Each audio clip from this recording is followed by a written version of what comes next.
Bom dia, pessoal. Dando sequência aí na disciplina, a gente vai começar alguns conteúdos que não tinham sido ministrados ainda, né? Depois eu e o Ipanês vamos postar para vocês algumas orientações para a entrega que vocês iriam nos fazer na quinta passada, referente aos projetos de água fria e quente, que a gente ia dar o visto em sala. Vocês farão isso online. Mas a gente passa essa orientação pelo chat ali da sala no Teams. Eu preparei essa aula aqui de piscinas, a ideia era ministrar ela para vocês entre o conteúdo de água fria e quente e de águas pluviais, então vai ser feito de forma virtual. Algumas informações básicas aqui sobre a estrutura das piscinas. Ela pode ser de concreto, que é a convencional, que a gente mais vê por aí, já vai ter fotos na sequência. Ela pode ser metálica, é bem incomum o uso de piscinas metálicas, principalmente aqui no Brasil. Plástica, que tem a de polietileno ou fibra de vidro, né? Ela pode ser aquela rígida ou aquela que você faz a estrutura e depois reveste com fibra, ou de madeira tratada. Madeira tratada, geralmente a gente vai ter aí os casos dos ofurôs. Os tipos de piscina. Reparem que aqui não é o método, não é a estrutura dela, né? E sim o método construtivo. Ela pode ser de alvenaria, que é o mais comum quando eu tenho uma forma que não consiga achar ela pronta. Então eu vou ter a estrutura dela em concreta, vou fazer uma camada de impermeabilização e depois vou fazer o acabamento, que geralmente é em azulejo ou pastilha. Característica da piscina de alvenaria: tem uma maior durabilidade, eu consigo fazer ela em qualquer formato, ela é feita no local, elevada a resistência química, o custo dela é maior do que qualquer outro método e dificuldade na execução, precisa ser muito bem feita para evitar problemas. A piscina de vinil. O vinil ele pode ser caracterizado, eu escrevi dessa forma aí, né, como uma bolsa plástica que reveste a estrutura. Então eu faria a minha estrutura da piscina, né, faria o buraco lá, colocaria, pode ser inclusive em alvenaria, as laterais, e depois eu venho e coloco o vinil. Então ele é como se fosse uma bolsa mesmo, totalmente impermeável, que eu coloco lá. O custo é o mais baixo de todos, o prazo é o menor de todos também, porém ela tem uma menor durabilidade. Então entre 5 e 7 anos ela começa a perder as características e aí você tem que fazer a troca do material. Principalmente por causa dessa informação aqui, que ela apresenta baixa resistência química. A piscina de fibra de vidro, ela é rígida, né? Então a carcaça é a própria estrutura, então você só precisa fazer o local da obra ali, fazer a escavação, revestir as paredes ou com areia, com alguma coisa. E a própria piscina, ela já é a estrutura, é a impermeabilização e é o acabamento. É a mais rápida de instalação. O custo dela é baixo também, é um pouco superior à de vinil. Limpeza fácil, o formato, porém, é definido pelo fabricante. E outra característica é o transporte difícil, né? Eu tenho que conseguir... Geralmente essas piscinas elas têm que ser feitas antes da casa, porque se ela está no fundo de um lote, em uma região que está totalmente construída, você não consegue levar ela para lá. Aqui um exemplo de uma piscina de fibra, né? Então a gente de vinil, a gente vê que ele está fazendo um degrau aqui, então ele está fazendo um recorte e colando isso aqui para dar impermeabilização. Então, apesar de aparentar ser pastilha, isso aqui na verdade é o desenho que é impresso no vinil. Você percebe muito fácil aqui pelas bordas e alguns locais que tem as emendas, né? Que você vê que isso jamais seria azulejo. A piscina do terceiro tipo, a piscina de fibra de vidro. Então, isso aqui veio num caminhão, alguém tinha feito esse buraco, encaixou ela aqui e depois foi feita a hidráulica, né? Então, apesar do formato não ser você que escolhe, os fabricantes fornecem uma variedade grande de formatos para você fazer essa instalação. Altura pré-definida e várias coisas. Essa piscina, se ela tem algum problema, por exemplo, rachou, teve um acidente que aconteceu, você também consegue dar manutenção nela, né? Por ser de fibra de vidro, existem empresas que vêm aqui e conseguem fazer o reparo da superfície.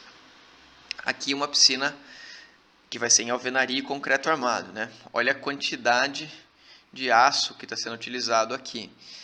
Uma característica que a piscina tem que levar em conta é que ela não tem que só aguentar a água que está aqui dentro, né? Se por acaso estiver vazio, a força vai ser no sentido contrário e ela tem que suportar isso aí também. É por isso que ela fica mais cara, né? Quanto mais aço eu uso em qualquer tipo de estrutura, mais cara ela vai ficar. Porém, você consegue, sem dúvidas, aspectos estéticos superiores quando utiliza a piscina em concreto armado e alvenaria. Então aqui sim é azulejo de verdade, né? Dá para ver certinho as emendas, aqui não tem azulejo triangular, por exemplo. Mais uma foto aqui mostrando, né? Outro aspecto que você consegue fazer é isso, né? Você consegue fazer um certo acabamento, inclusive com os materiais de revestimento externo, casando com o material da piscina. Outra coisa que você consegue fazer aqui é a ideia da borda infinita, né? O nome técnico para isso vai aparecer mais para frente, é transbordo perimetral. Então a ideia é que você tenha a superfície da água exatamente no nível de uma das bordas da piscina, que você consiga emendar isso aí com o restante da paisagem. Então aqui uma piscina em concreto armado e alvenaria, a parte hidráulica, né, que são os encanamentos que você teria saindo ali. Então aqui ó, a gente percebe aqui eu vou ter vários pontos. Eu não sei se isso aqui é uma hidromassagem ou se é só retorno, aparentemente é só retorno. Ah não, é hidromassagem. A gente vê que é hidromassagem por causa desse caninho aqui, ó. Então você vai trazer água por aqui e ar por aqui para fazer o fenômeno da hidro aí. E essas tubulações todas, elas têm a origem numa casa de máquinas que também não pode ser esquecida. Então eu tenho a região aqui da piscina e vou ter a casa de máquinas em algum lugar aqui próximo. Aqui um aspecto dos componentes que eu posso ter na piscina, né? Então vamos lá. Bocais de retorno, depois que a água passou pelo sistema de tratamento, ela volta para a piscina pelos bocais de retorno. A gente sempre tenta colocar eles em um local oposto aonde vai ter a aspiração da água. Então se o ralo está aqui, o retorno está aqui para quê? Para que toda a água da piscina faça o caminho passando por toda a piscina até chegar no ralo de fundo ou qualquer outro dispositivo que eu tenha. Se eu colocasse ele saindo aqui, por exemplo, eu só ficaria renovando a água dessa região e perderia a região de lá. Bocal de aspiração. O bocal de aspiração ele é utilizado para limpeza. Então aqui que você vai acoplar aquela mangueira e fazer a limpeza da piscina. Então saiu do bocal de aspiração, ele vai lá para o nosso filtro. O que mais que eu tenho? Ralo de fundo. Então, para fazer a recirculação da água. E o skimmer aqui. O skimmer é aquela peça que fica mais alta na piscina, que justamente tem a função de pegar sólidos que estão na superfície, folha de árvore, coisas desse tipo, e também faz a recirculação da água. Essas três peças, a aspiração, o ralo de fundo e o skimmer, eles vão sempre ser puxados até passar por um pré-filtro. A bomba que é utilizada na piscina, ela sempre tem que ter esse pré-filtro, para evitar que, se entrou alguma sujeira, passe pela bomba e danifique a bomba. Isso aqui tem que ter sido feita a limpeza toda vez que a piscina entra em funcionamento. E saiu da bomba, vai para o filtro de areia. Lá tem a válvula seletora, que você vai escolher qual opção que você está querendo, né? Se você vai jogar para o dreno, se vai retornar para a piscina, se é limpeza, se é só recirculação. Se marcou recirculação, ele devolve aqui para a piscina. Você marcou que é limpeza, ele vai jogar a água fora. Obviamente, se você jogar água fora, você vai ter que completar essa água aqui depois. Então, o ralo de fundo funcionando, puxou a água, passou pelo pré-filtro, passou pela bomba, foi para o filtro de areia, está na opção recirculação, voltou para lá. Reparem que tem sempre registros para poder dar manutenção e escolher qual peça que vai estar funcionando.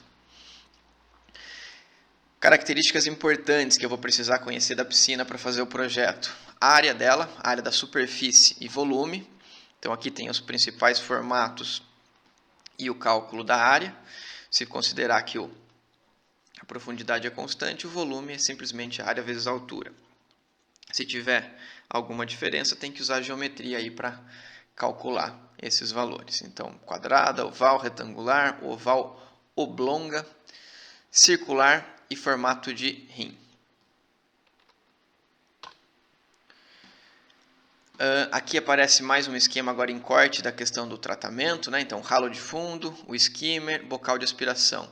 os 3 vindo para cá, passam pelo pré-filtro, pela bomba, vêm pelo filtro e voltam para lá. Tem alguns dispositivos aqui, se eu quiser automatizar, por exemplo, a dosagem de cloro automática. Então vai ter um sensor que faz a leitura de quanto cloro tem e dosa o cloro, dosa o pH também. Isso vai acontecer em piscinas de maior porte, geralmente. Características de projeto: sistema de filtragem, recirculação e ralo de fundo. Isso aqui é obrigatório, não tem como eu ter uma piscina sem ter essas 3 características. Características opcionais: eu posso ter o aquecimento, ele pode ser solar, pode ser elétrico, bomba de calor, pode ser a gás. Bomba de calor seria um ar-condicionado ao contrário, né? Ele é muito parecido com ar-condicionado, só que ele tem o princípio invertido. Outra coisa que eu posso ter: o extravasor perimetral, que a gente chama de borda infinita ou também de transbordo perimetral, cascata e spa. Spa, a caracterização dele vai ser ter aqueles bicos de saída de hidromassagem que eu tenho tanto água como ar saindo por ali. Isso aqui é um trocador de calor, então a água fria vem por um dos lados e sai pelo outro lado aqui. Aqui a imagem não está legal, pessoal, mas dá para ver. Aqui tem um esquema de aquecimento solar, então a água está saindo da piscina, passando pelo filtro. Aí se tiver o registro aberto aqui, ela sobe, passa pelas placas, aqueceu, retorna quente para cá e segue para a piscina. Se por acaso quiser desligar, fecha o registro aqui e o caminho seria esse, direto da tubulação com água fria só. Aqui alguns exemplos de painéis que são utilizados para aquecimento de água. Geralmente o aspecto arquitetônico pega um pouco aqui, porque o ideal para a piscina, como a gente usa muito cloro e produtos químicos, é utilizar aquecedores solares que sejam de PVC. Então são aqueles pretos, pode ser aquela mangueira enrolada ou esse formato aqui. A placa convencional que se usa para aquecimento do boiler, ela não tem tanta funcionalidade nesse caso aqui, porque ela acaba jogando cobre dentro da água e a água fica verde. Mais um formato aqui. Então todos esses de PVC que tem uma durabilidade maior e também não afetam a qualidade da água. Aqui, foto dos componentes hidráulicos. Isso aqui é um filtro. Aqui a bomba com o pré-filtro. Então tem uma gradinha aqui dentro para fazer a limpeza. Aqui um skimmer, também chamado de coadeira. Aqui mais uma foto de uma bomba, né? Então a bomba está com motor elétrico, a bomba e o filtro aqui. Essa apresentação vai estar disponível para vocês. Eu tinha colocado esse slide aqui para repetir, mas eu já falei tudo. Aqui uma outra foto com alguns componentes a mais. Então, os drenos, vem para a bomba, passa pelo filtro, pode passar por um aquecedor, que seria um aquecedor elétrico na própria casa de máquinas, e retornando para a piscina. A questão do transbordo perimetral, ou borda infinita. Principais aspectos: tem que ter uma execução muito cuidadosa. Se o local que está ocorrendo o transbordo ele não for uniforme, o que vai acontecer? Você vai ter pontos em que passa água, pontos em que fica seco. E aí dá um efeito terrível. Então isso aqui tem que ser feito com muito cuidado, ele precisa estar nivelado. E não só nivelado, né? O acabamento dele precisa estar totalmente nivelado também. Você precisa ter um fluxo de água constante e uniforme, porque se você tiver ondas ou coisa do tipo, vai parar de passar água ali. Então também vai ficar dando aquele efeito de que hora passa água, hora tem transbordo, hora não tem. Outra característica: a piscina com transbordo perimetral é muito difícil você ter aquecimento, porque ela vai ficar, o transbordo ele tem a função de como se fosse uma cascata ali, né? Então aquelas torres de resfriamento para ar condicionado, o que é? É um transbordo, você fica fazendo um chuveiro ali. Então você aqueceria a água e aqui esfriaria a água. Então seria nem um pouco eficiente aquecer uma piscina com transbordo perimetral. Ele necessita aqui de um coxo para armazenamento de água. Obviamente aquela água está transbordando, mas ela não desaparece, né? Então eu tenho que ter um recipiente ali que essa água vai cair e que eu tenho um ralo de fundo que vai jogar ela para minha casa de máquinas. O volume desse coxo geralmente tem de 5 a 15% do volume total da piscina. Isso varia muito em função do tipo de piscina e do tamanho do transbordo. o desafio aí é fazer esse coxo ficar escondido no projeto arquitetônico, né? Porque senão fica feio ele aparecendo como se fosse uma prateleira na frente do transbordo. Então o ideal é que a água escorra e fique escondida em algum local. Aqui mais fotos de piscina, né? Então aqui, ó, transbordo perimetral e aqui o que eu estou chamando de coxo aí para armazenar essa água que passou por aqui. Não sei se tem outro nome para isso, mas geralmente é chamado de coxo mesmo. Aqui mais uma piscina com borda infinita, então estou tendo transbordo nas duas laterais. Então eu tenho que ter do lado de lá algum ponto para pegar isso aí, para captar essa água. Aqui uma borda infinita curva. Bastante difícil de executar também, para garantir que a água fique em toda a superfície, isso aqui tem que estar extremamente nivelado. Aí ela passa escorrendo por aqui e cai aqui, que foi aproveitado inclusive para fazer aqui nessa região ter um outro efeito estético. Provavelmente tem um ralo de fundo que leva para a casa de máquinas e faz essa recirculação ser mantida. Então, mais um desenho aí de borda infinita, né? Dá um aspecto bem interessante. Um cuidado que a gente tem que tomar para a casa de máquinas. Eu escolhi um slide que o PowerPoint fez sozinho, aí as figuras não tem nada a ver com isso, mas agora já vou deixar. O tamanho deve permitir que os equipamentos sejam instalados. Aqui tem um erro, pessoal, sejam instalados. Permitir que sejam operados e permitir a drenagem em caso de problemas hidráulicos. Então é comum ter casa de máquinas em que a pessoa malemar consegue entrar ali. Então não é esse o objetivo, né?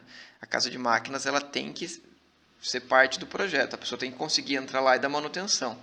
Senão você vai ter dificuldade futura nisso aí. Como é que se escolhe o filtro e a bomba? Os fabricantes fornecem para a gente uma tabela parecida com essa daqui. Eu vou ver qual que é a minha vazão que eu vou querer. Então, por exemplo, o volume da minha piscina é 100 metros cúbicos. E eu vou querer recirculação a cada 10 horas. Então, eu vou ter uma vazão de 10 metros cúbicos por hora. E aí eu venho aqui, vejo onde que está a minha vazão, seria mais próximo a essa daqui, e eu pegaria esse modelo de filtro aqui. F650P, que tem 175 kg de areia, e a bomba é M4P, de 1 CV. Então, cada fabricante tem uma tabela parecida com essa, e a dica é sempre trabalhar com uma recirculação de 6 horas. Apesar de eu ter feito a conta com 10 horas, foi só para facilitar. Então, tem uma piscina de 60 metros cúbicos. Vou fazer a recirculação em 6 horas, vazão de 10 metros cúbicos. Estaria nesse ponto. Por isso que é importante conhecer o volume da piscina. Aqui detalhes da execução de um spa. Então, o spa também é outra obra que é bastante complexa de ser feita, né? Tem os bicos aqui que vai ter a tubulação de água e a tubulação de ar, as saídas no fundo e todos os equipamentos aí que vão para uma casa de máquinas. E é isso, gente. Vou aproveitar aqui o final da aula e vou abrir um slide com um projeto de uma piscina aqui. Então, vamos minimizar isso. Aqui tem um projetinho de uma piscina para vocês verem como isso aí vai ficar em planta. Então, a piscina ela tem esse formato retangular e aqui ela tem um ponto de spa. Um ponto não, três bicos nessa região aqui do spa. Nessa região da piscina, que é o fundo, você vai ter 2 ralos de fundo. Esses 2 ralos de fundo, eles juntam em uma tubulação que vem para a casa de máquinas e também uma coadeira e um ponto de sucção para água quente. Tá? Independente, eu não preciso ligar a piscina para fazer o aquecimento da água. Essas 3 tubulações vêm para a casa de máquina, tanto a coadeira como os ralos de fundo, como o ponto de aspiração aqui na lateral, passam pela bomba com pré-filtro, vem para o filtro e aí ou vai para a rede de esgoto ou volta para a piscina aqui pelos 2 pontos de retorno. A tubulação, que eu chamei de água quente, que ainda está fria, veio para cá, passou por uma bomba, a bomba empurra essa água aqui para um aquecedor, para um trocador de calor, passou pelo trocador de calor, ela retorna aqui a parte de água quente. O que está faltando? O spa. Tem um dreno aqui para o spa, um ralo de fundo para o spa que vai puxar a água, passa pela bomba do spa, essa bomba retorna e sai pelos 3 bicos aqui. os 3 bicos eles sempre vão receber a tubulação de água e uma outra tubulação de ar que vai ter uma captação que geralmente fica escondida em algum ponto de muro para sair as bolhas aqui na hora. E aí então fica assim o projeto de uma piscina. Aqui tem a casa de máquinas, então isso aqui, vamos ver a distância que está isso aqui. Ela está com 1,55 m por 2,50 m. Então a pessoa consegue descer aqui com tranquilidade. Isso aqui tem que ter uma altura para ela poder ligar e desligar essas bombas e se precisar dar manutenção nesse filtro. E se quebrar alguma coisa também, retirar isso aqui daqui. Pessoal, espero que a aula tenha ficado boa, que vocês consigam entender. Qualquer dúvida, vão mandando para a gente no chat. Eu vou estar online no horário da aula de quinta-feira para tirar dúvidas. E assim que eu e a Ipanesa fecharmos, a gente passa para vocês a orientação para a primeira entrega, que seria aquele visto que a gente daria no projeto. E a gente vai continuar fornecendo materiais para vocês aí. Obrigado e boa semana para todo mundo.